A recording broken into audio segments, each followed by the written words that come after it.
Usually dental treatments म्हटलं किंवा दातांच्या बाबतीत आता जसं की तुम्ही आता स्माइल डिझायनिंग किंवा डेंटल अलाइनमेंट सारख्या ट्रीटमेंट सुद्धा देतात, तर ह्या ट्रीटमेंट खूप खर्चिक असतात आणि खर्चाचं गणित तर एक वेळ साधता पण येईल, मात्र त्यात दुखणं किंवा pain, it's a painful treatment असा सुद्धा समज असतो आणि त्याच्यामुळे नको ते दुखणं, त्यामुळे आम्हाला ती ट्रीटमेंट पण नको, जे आहे ते चालू दे, असा सुद्धा एक अप्रोच असतो. तर त्याबद्दल तुम्ही जाता जाता काय संदेश द्याल?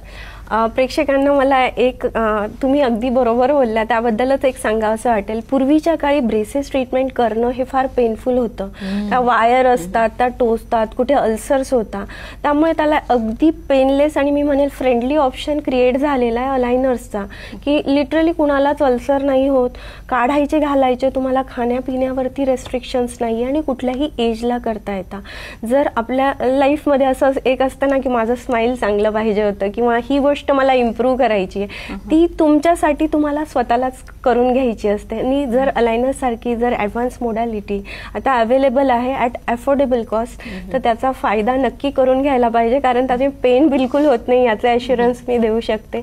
आणि लाईफ हे सुंदर आहे, त्यामुळे ते सुंदर पद्धतीने हसत जगायला हवंय.